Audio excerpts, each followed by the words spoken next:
Hi, folks. So real briefly, just to tell you a little bit about who I am.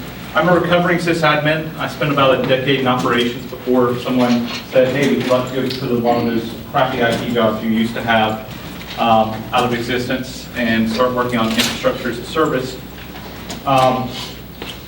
So I have I still have a heart that that remains very much bastard operator from hell, but am now hopefully trying to get rid of a lot of those crappy IT jobs that, carting around entire books full of CDs and the changing backup tapes type of jobs that were all miserable.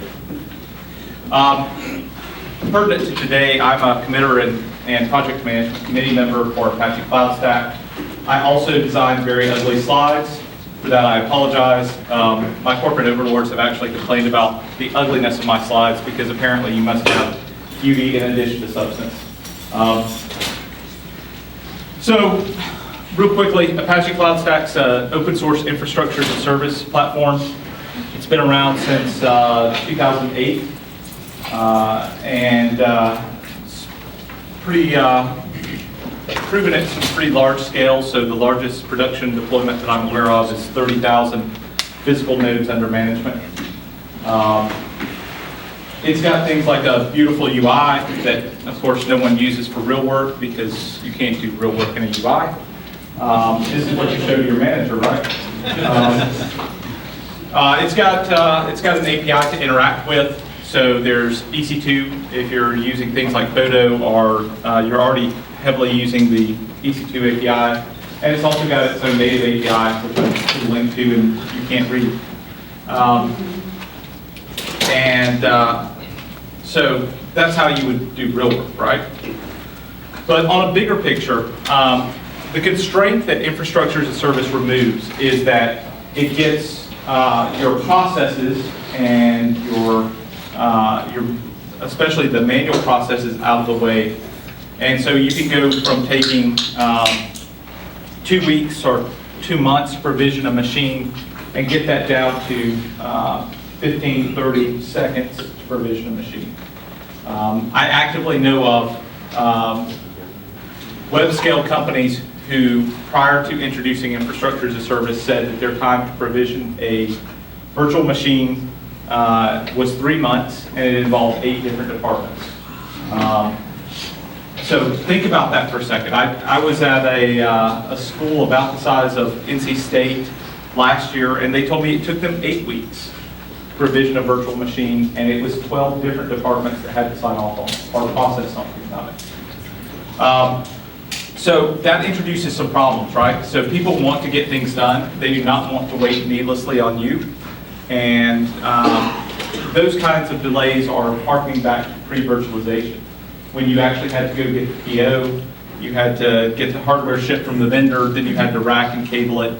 Those are things that we were supposed to get rid of to a degree as wait states because we had virtualization. But then we injected lots of process and lots of people doing different things, and so you have days or weeks to get a machine up. So we get rid of that constraint, right? Infrastructure as a service will rapidly remove that. Now you have to get a machine configured because spinning up 500 copies of RHEL doesn't do anything for you inherently. I mean, it makes your RHEL account manager very happy, but it doesn't buy you anything because they're just sitting there. So you need to get those configured, which is a natural place for Puppet, because Puppet excels at configuring machines. But you've got some other problems. So infrastructure as a service and cloud computing in general is about on-demand self-service. So that means that the people who are configuring these machines are not ops folks. They may be developers. They're not going to be intimately familiar with all the intricacies of your environment.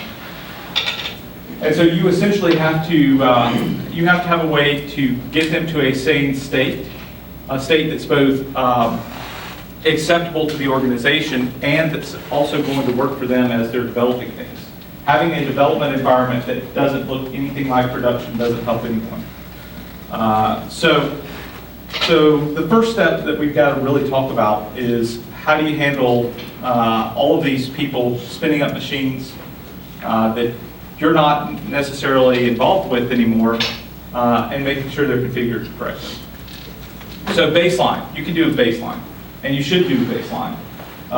There should be a set definition of things like NTP, SSHD that applies across your environment. That's not enough though. So, in some environments you're going to be running MySQL and you need the MySQL configuration to be set properly. So really this is a classification problem, right? So when you're spinning up dynamically and spinning down machines, how do you ensure that they get the right configuration for what they're going to be used for?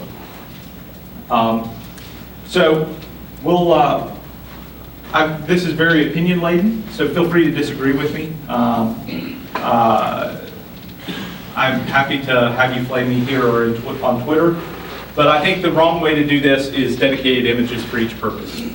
If you have a MySQL image and a Postgres image and a cat image, that I think is the wrong way, simply because you are trying to push back to a manual process something that was pretty automated with things like Puppet.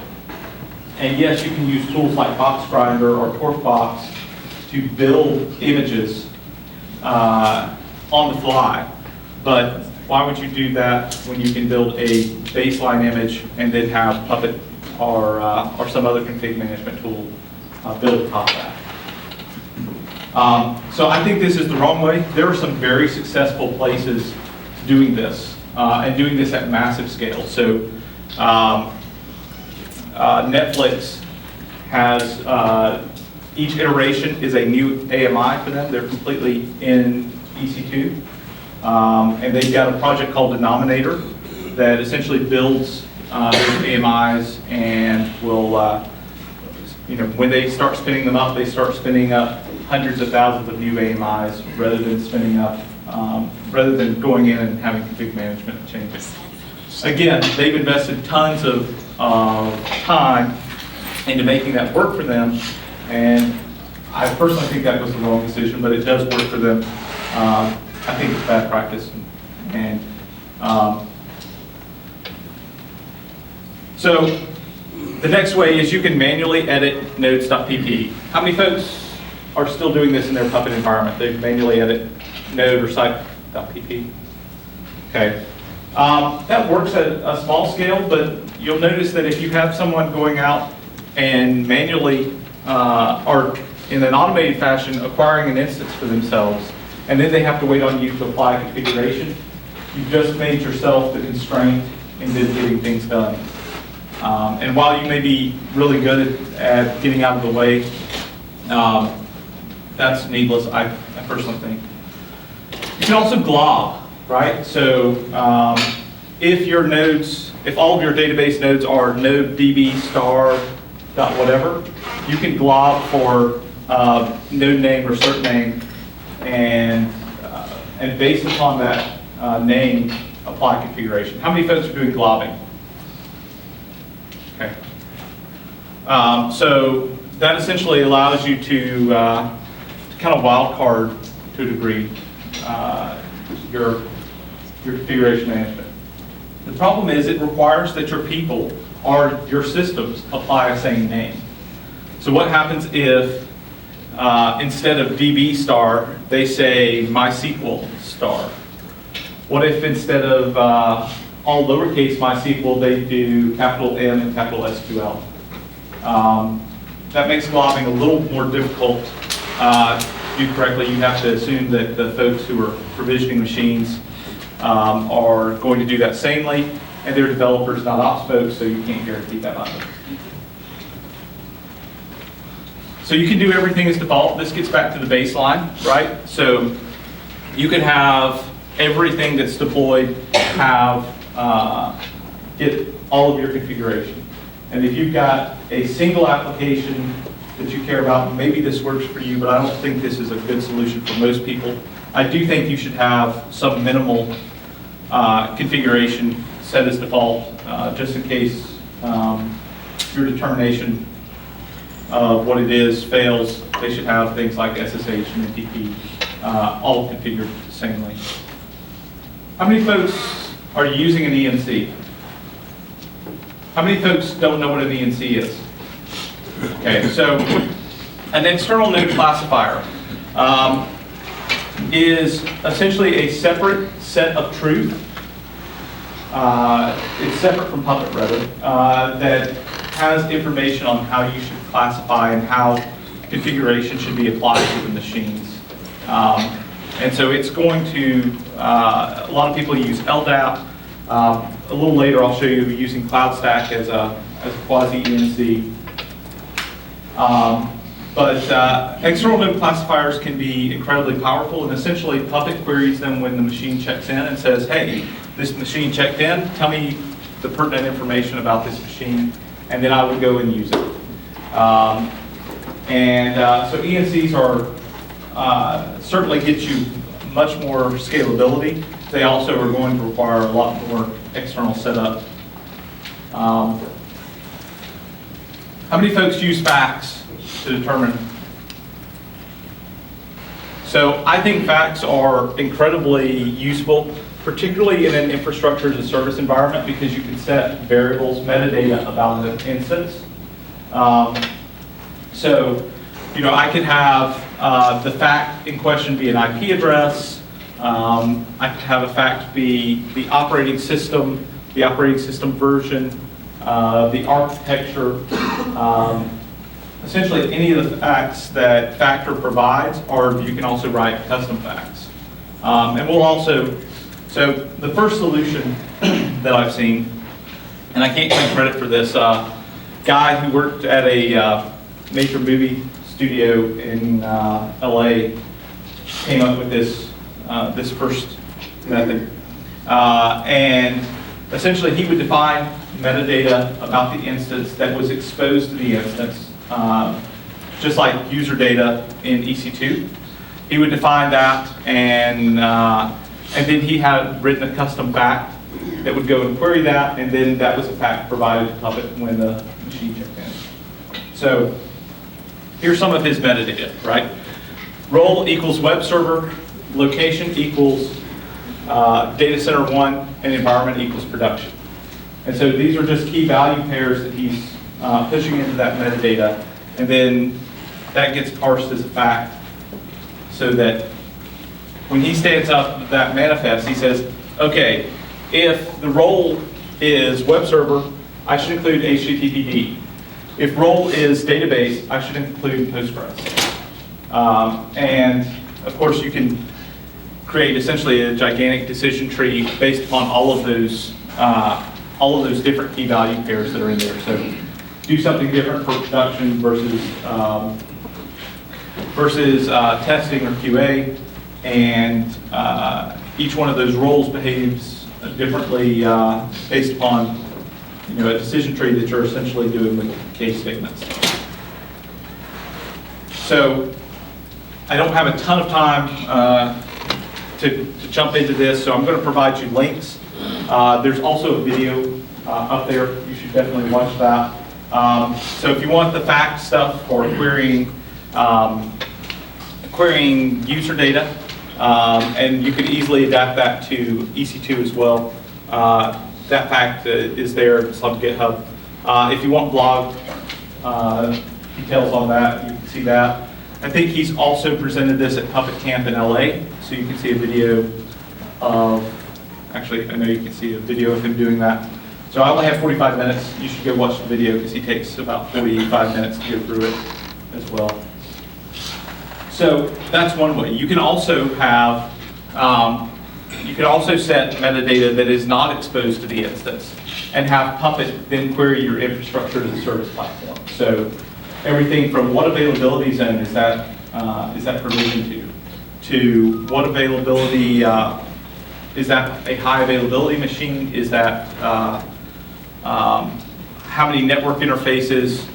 What is the network constraint that's provided? What network services are exposed to that machine? And because Puppet can see that through the infrastructure as a service platform, it can then make decisions that, that the machine would never have access to itself. That, of course, requires that you allow introspection into your infrastructure as a service platform by Puppet. We'll talk a little bit about that as we go on. But to tell you how we got here, some of my friends at Edmunds.com wrote a knife plugin. How many folks know what knife is? Okay, so not a lot. Knife is a tool from Oxcode written for the Chef ecosystem. So Chef is a competitor to Puppet in the config management space. Knife is really their provisioning tool, provisioning and bootstrapping tool, or that's what most people use it for.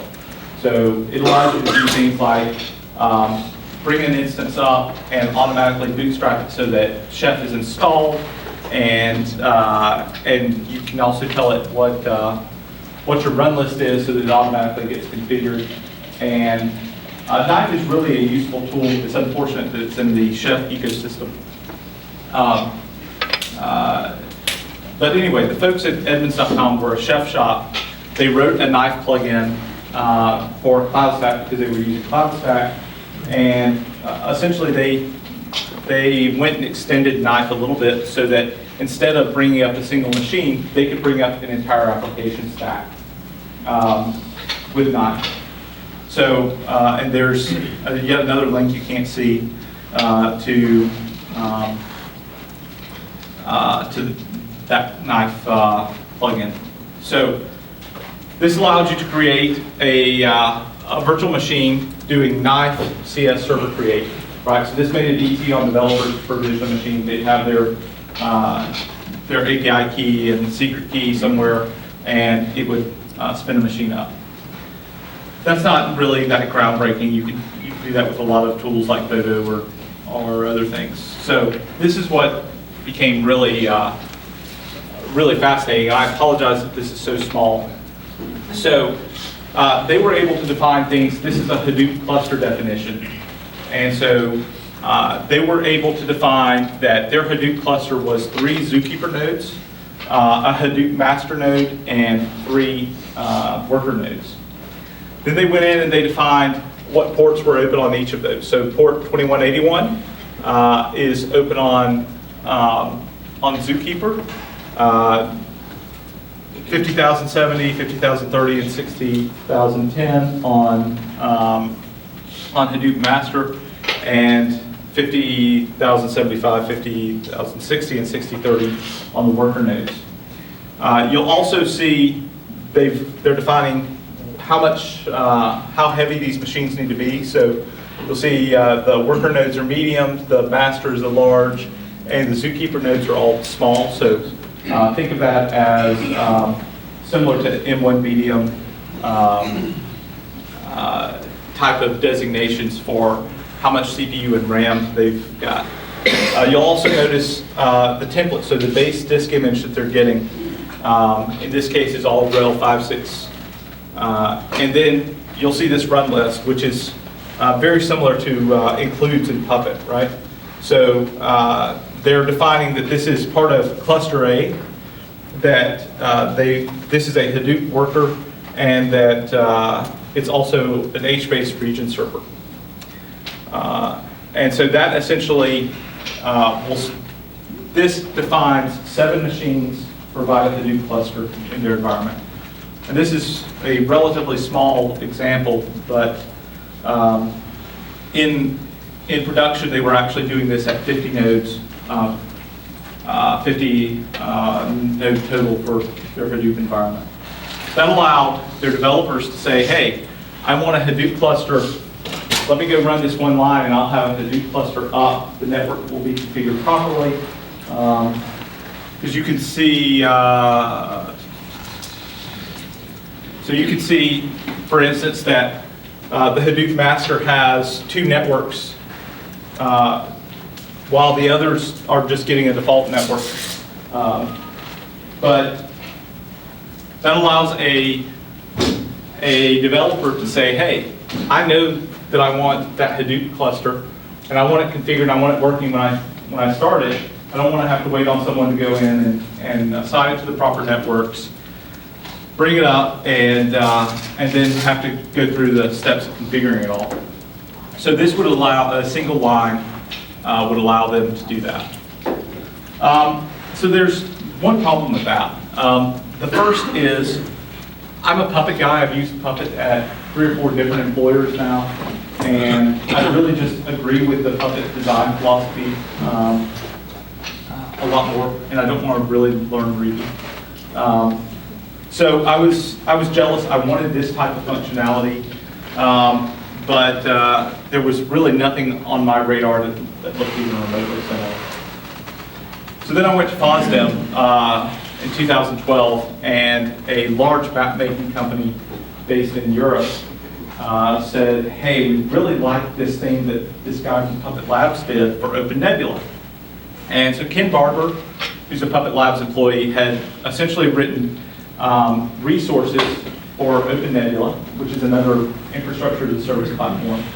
And they started talking about how this was very important to them. They really wanted this for CloudStack. They were talking to Puppet Labs about getting this done. And I said, oh, that's great, I'll start looking at it. And it didn't dawn on me what they were really asking for was something similar to the knife plugin. So they said, hey, the reason we want this is we want to be able to define our entire data center. If we need to move entire chunks of workloads, we want to be able to say, hey, these are the machines that are running that in that data center. Let me just move all of those somewhere else. And because we're essentially abstracted another level up, it's not machine configuration. It is the machine itself. It's not configuration on the machine. It is the machine itself that you were defining. And that would allow them to do automated deployments and automated moves of a number of workloads, right? So we've kind of grown used to Puppet defines the configuration on the machine, right? So when you start talking about that, you say node foo includes HTTPD and SSHD, and you think about configuration on the machine. What they wanted and what I ended up wanting was Puppet defining the machine. So a machine exists, it will have this many CPU cores, it will have this many gigabytes of RAM, its network will look like however I set it up, and I want to be able to define that in a repeatable way. I also want to be able to define a collection of machines. So I want to be able to say, hey, here's my MySQL server, and here's my web server, and this is how they look, and they are essentially a pair. I really want to be able to do the entire infrastructure there. And this story gets a little sadder, right? So I went to PuppetConf, and PuppetConf is a great event. It's probably the best operations conference I've been to aside from LISA. And LISA only because it's about 8 days, so it's a little bit longer. And PuppetConf is 2 or 3 days typically. So Dan Bodie, who is one of the guys I've been talking to about doing resources for CloudStack, he shows resources for Google Compute Engine. I'm like, well, you got it wrong. It's the wrong infrastructure as a service platform. He said, yeah, we had some pressure to do that. So he did that for Google Compute Engine. I'm like, we've been talking about this for CloudStack. How do I get you to do it for CloudStack? And so FOSDEM is in February, and I think PuppetConf was in August, maybe September. So I've been harassing him basically since February to get this done. So he goes around and I guess in an attempt to get rid of me, he writes a book that says, hey, rather than doing this for you, I will tell you how to do it. Did I mention that I don't want to learn Ruby? So he wrote a book on writing types of providers so that you can provide native resources with Nalley. He did that right before he wrote CloudStack resources. So finally I annoyed him enough into into writing native CloudStack resources. So essentially, now you can define how an instance looks, right? So you can say, I want the machine to reside on this network. I want the base image to be whatever disk image is available to me. I want to live in a specific availability zone and a number of resources, and you can specify close to an infinite number of things, right, about the machine. That also means, just like any other resource, that you can set defaults. So you can say, you know what, I'm not going to give a lot of flexibility. Everyone in my environment is going to use CentOS 6.3. Even though the first time they run yum update, it'll now be CentOS 6.4, but they're going to start with that disk image, right? And so you can say, by default, everyone gets this, and if they really need something else, we can make exceptions. But here are the defaults. And so you can have a default amount of resources they're consuming from compute and memory cycles. You can also, the default is we will put you on a network that we don't care about. So we will put you on a test network, and you can consume that resource rather than something more important. That means that when you define an instance, you need less data that you're going to have to stuff in there. One thing I'll call your attention to is I've set some metadata here. So I've set group is CloudStack centric metadata. That means that you have to query CloudStack for it. So if you wanted to use CloudStack as an ENC, you could do that, and it would show up only in CloudStack. It's not exposed to the instance itself. So that then allows you to define an entire stack of machines, and this is much simpler, but hopefully a lot more readable than the Hadoop example. So defining two machines in a single class, and with some different roles applied to them as metadata. So then a simple include statement, include that class, gets you there. So while that's fun,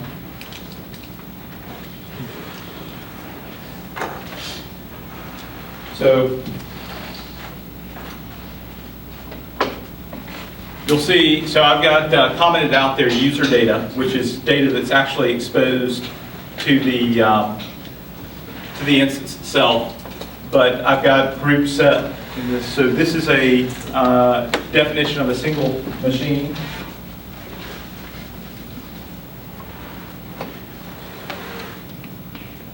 So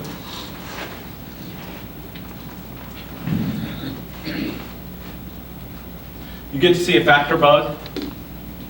Wow.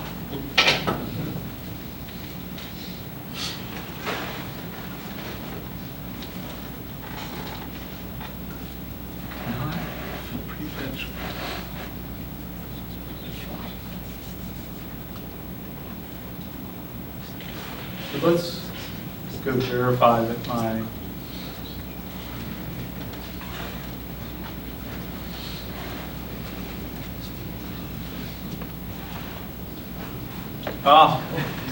that would be one.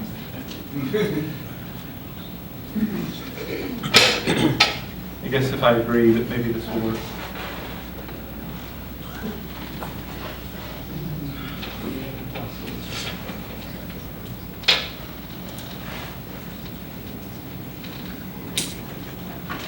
Are you running it, Tom? You're going to need a remote server?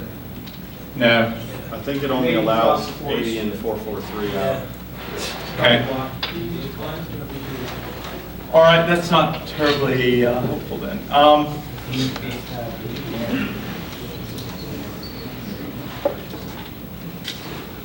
So you'll have to believe me then that there is a factor bug. So essentially this goes and creates a machine. It really does happen, I promise. I've done it in a few places. So because I'm doing this locally, let's get one. Back.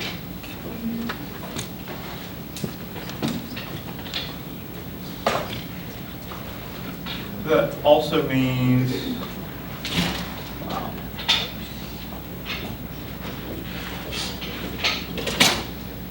So I can also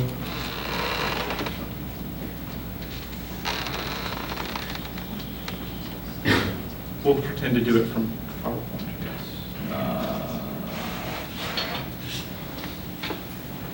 As if this was a replacement for doing things in the real world.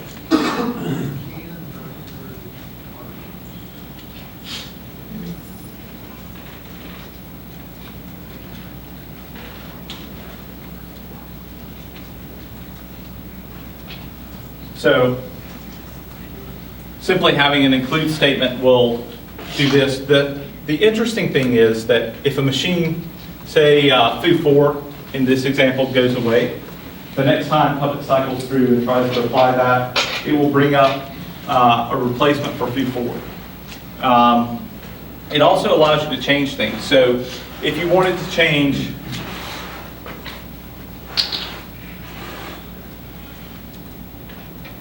obviously, changing something like the disk image is going to be a little more invasive. But if you wanted to change the number of resources, so changing that from M1 medium to something with a greater number of resources, or changing the key pair or network, or even changing something like the group, you can change that, and the next time Puppet runs, it will apply those changes pretty interactively.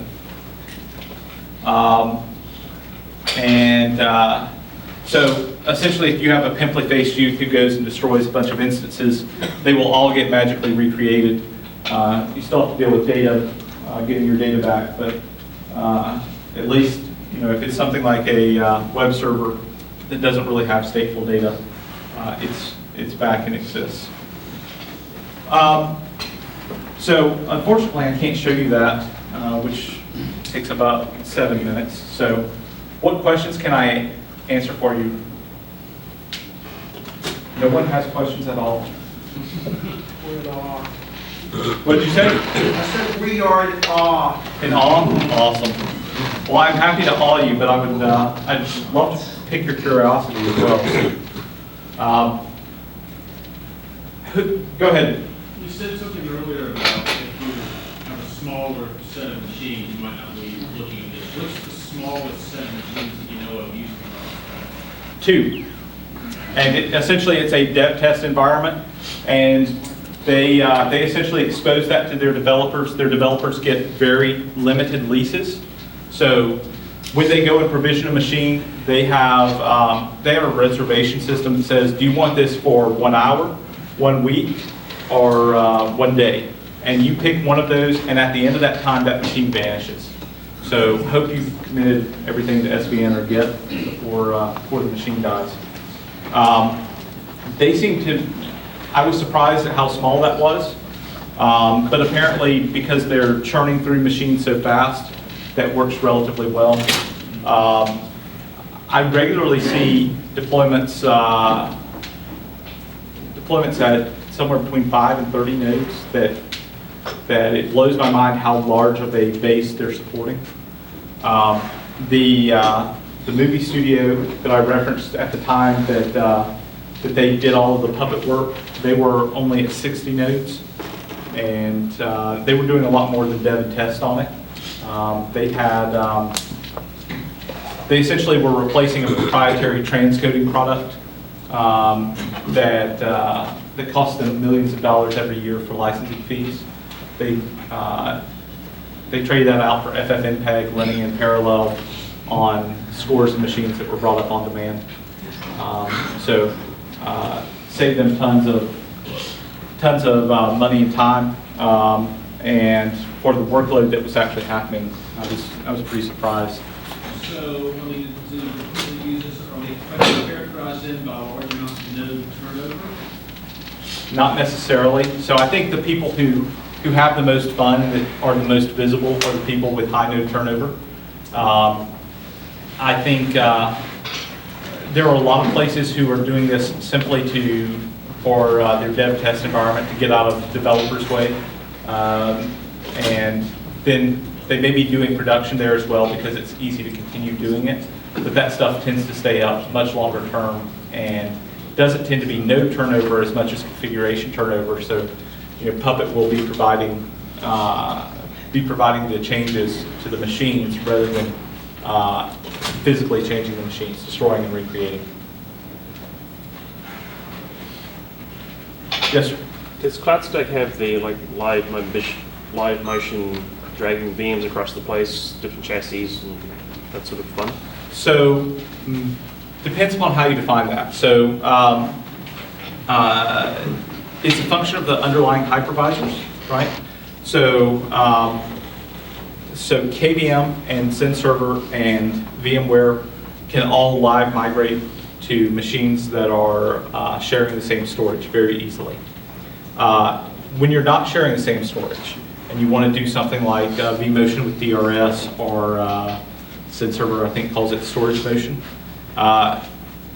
that should be in CloudStack 4.1, which should be released hopefully this month.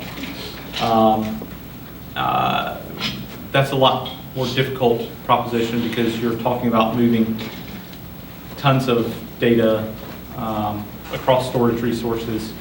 So there is, regardless of what they say, there is some time there that you're not going to be having that machine up. But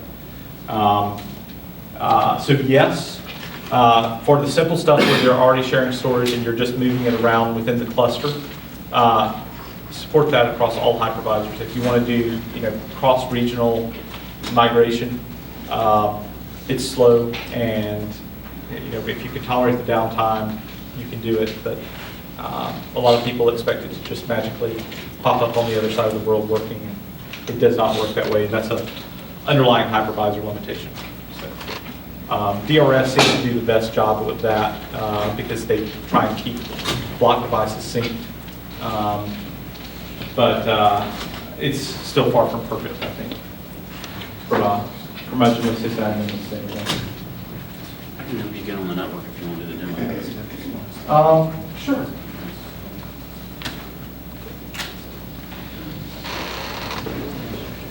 I really just need access to port 8080.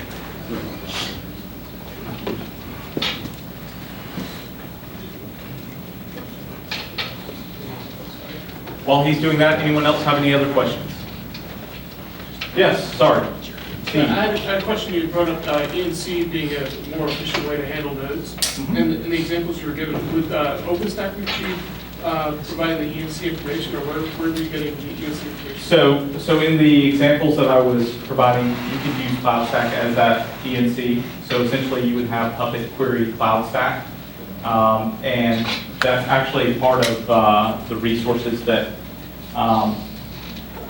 that CloudStack has, is essentially allowing you to look back to CloudStack and say, hey, tell me what group this is in, which is where we're storing that metadata.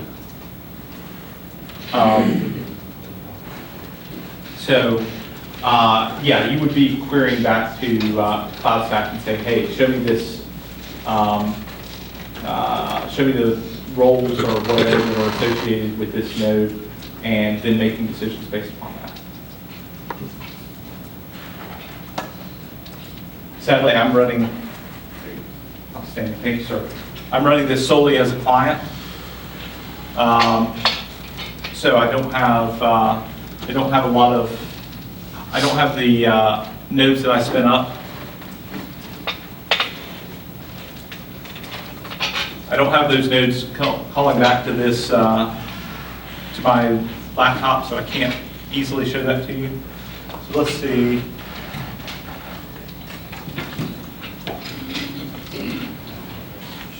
Okay. Let's see if this works now. You get to see a factor bug again. I was harassing James Turnbull the last time I gave this presentation, and he was sitting in the front row, and I kept calling the factor bug out every time I ran Puppet.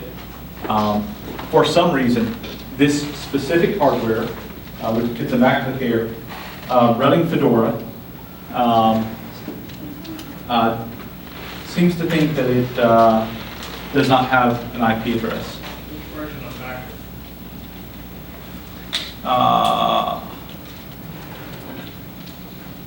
1616. It's fixed in like 118. Ah, interesting.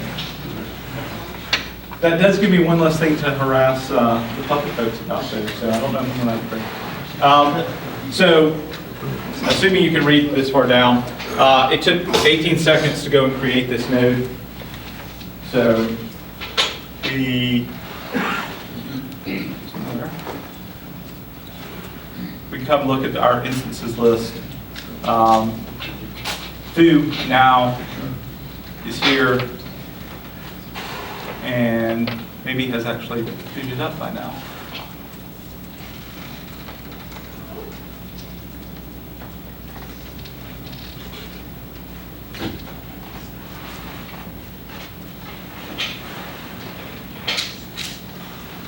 So, yeah, so that came up. So,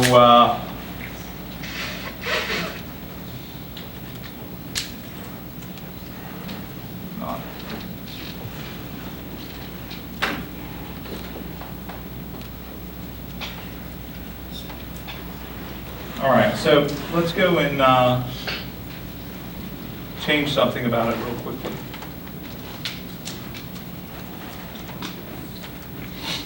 All right, so this is no longer a really special snowflake. This is a bag of brains.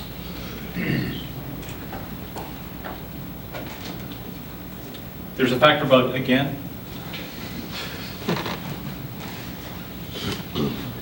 I really will miss this if this is actually fixed. So, It's an Apple and domain authority. so you'll notice that all it did was come and change that metadata about the node. I'm not necessarily advocating that that is something that you should do. It's very easy to just kill something off and start from scratch. But that is something that you can change any of this metadata about a machine. So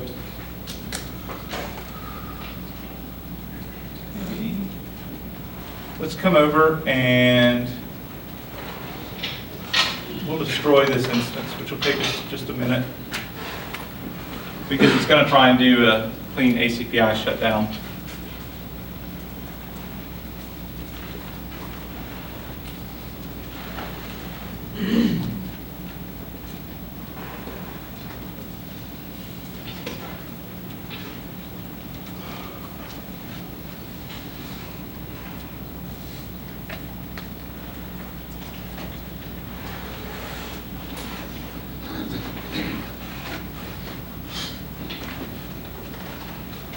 I think I'm actually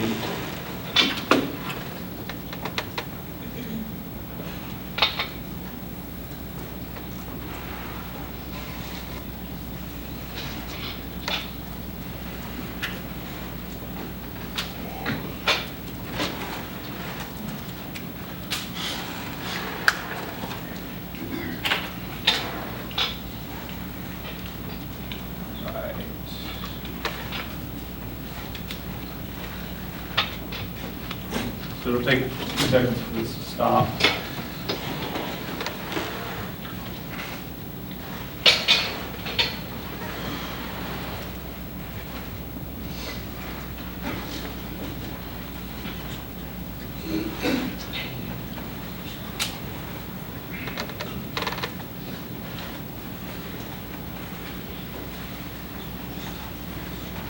The API actually has a force function, which I probably should have used the API instead of doing it through the user interface.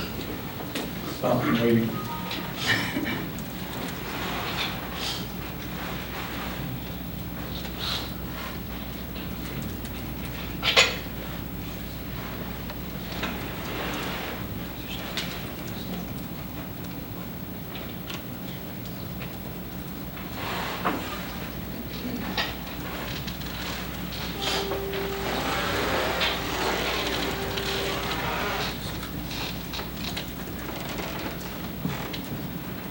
Okay, so that's gone away. So theoretically, this would not be running on in standalone mode, and Puppet would come and try and run again in 30 minutes or so. And on the next Puppet run, it will recreate that machine because it sees that your pimply faced youth destroyed it. And so it came back and took 16 seconds to recreate that machine. Again, it doesn't deal with your data loss, but at least would allow you to stand the infrastructure back up. So anyway, it is 2 minutes until the break starts. So if you have questions, don't hesitate to ask.